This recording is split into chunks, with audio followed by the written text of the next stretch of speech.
க்கும் ஒரு வருத்தமான விஷயம் என்ன அப்படின்னா, இன்றைக்கி அரியலூர் மாவட்டத்தில் திருமானூர்லேருந்து அரியலூர் போகிற சைடில் ரைட் சைடில் பார்த்திங்கன்னா ஏலாக்குறிச்சி அப்படிங்கக்கூடிய ஊர் 2 சைடுமே விவசாயம் பண்ணக்கூடிய ஒரு பூமி. ரொம்ப சூப்பராக இருக்கும். நான் போயிருக்கேன். அந்த ஊரில் ஒரு விவசாயி கடன் தொல்லையினால் இன்றைக்கி தூக்கிட்டு இறந்துருக்காங்க. ரொம்ப வருத்தமான ஒரு விஷயம். ஏன்னா இன்றைக்கி ஒரு பிள்ளைங்க பிறப்பிலிருந்து இறப்பு வரைக்கும் என்ன படிக்கணும், என்ன வேலைக்கு போகணும், உனக்கு எவ்வளோ சம்பளம் என்னங்கிறத முதற்கொண்டு அரசு தான் தீர்மானிக்குது. அப்போது அந்த அரசை தீர்மானிக்குது அப்படின்னு பார்த்தீங்கன்னா, இன்றைக்கி அந்த குடும்பத்தில் ஒரு நபர் கடன் சுமையால் இறந்துருக்காங்க அப்படின்னா, அதுக்கு முழுக்க காரணம் என்ன அப்படின்னா அரசு தான். ஏன்னா இன்றைக்கி ஒரு சில ப்ரைவேட் நிறுவனங்கள், பணம் கொடுக்கக்கூடிய நிறுவனங்கள் அரசோட அங்கீகாரம் இல்லாமல்லாம் பணம் கொடுக்க மாட்டாங்க. அப்படிங்கும்போது இன்றைக்கி கடன் சுமையை ஒரு தன்னோட பிள்ளைங்களை படிக்க வைக்கிறதா இருக்கட்டும், இல்லை தன்னோட பிள்ளைங்களை கல்யாண காதுக்கு நல்லது கெட்டதுக்காக வேண்டி கடன் வாங்குற சூழ்நிலை ஆகும்.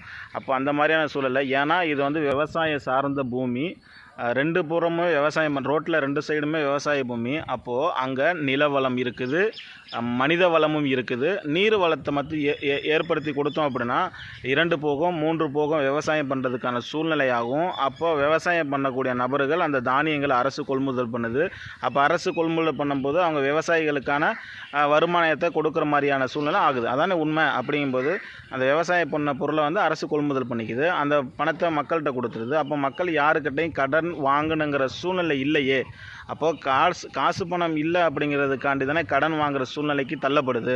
அப்போ அதனால் என்ன நடக்குது அப்படின்னா, அவங்களால திரும்பி அந்த கடனை கட்ட முடியாமல் அந்த கடன் கொடுத்த நபர்கள் வீட்டில் வந்து தரக்குறமாக பேசும்பொழுது அவங்களுடைய மனநிலைமை என்ன ஆகுதுன்னு பார்த்தோன்னா, இதுக்குங்கிட்ட நம்ம வாழ்கிறத விட இறந்துடலாங்கிறதுக்காண்டி மருந்து குடிச்சோ இல்லை தூக்கில் தொங்கி இறந்து போகக்கூடிய சூழ்நிலை இதுதான் நடந்திருக்கு. அப்போ இந்த மாதிரியான சூழ்நிலைக்கு தள்ளப்படுறது யாருன்னு பார்த்தீங்க அப்படின்னா, அது உங்களுக்கும் தெரியும், எனக்கும் தெரியும். அப்போது இப்போ நான் வருங்காலத்தில் நான் என்ன நினைக்கிறேன், என்ன சொல்ல வரேன் அப்படின்னா, இந்த மாதிரியான இறப்புகள், இயற்கை இறப்புங்கிறது வேறு. ஆனால் இது மாதிரி சூசைட் பண்ணி இறக்கக்கூடிய சூழ்நிலை வரக்கூடாது அப்படின்னா, இன்றைக்கி குடும்பத்தில் ஒரு நபருக்கு இல்லை விவசாய சார்ந்த தொழில் பண்ணக்கூடிய நபர்கள் அரசு சார்ந்த வேலைகள் கொடுக்கும் பொழுது அவங்க யாருக்கிட்டையும் பணம் வாங்கணுங்கிற அவசியம் இல்லை.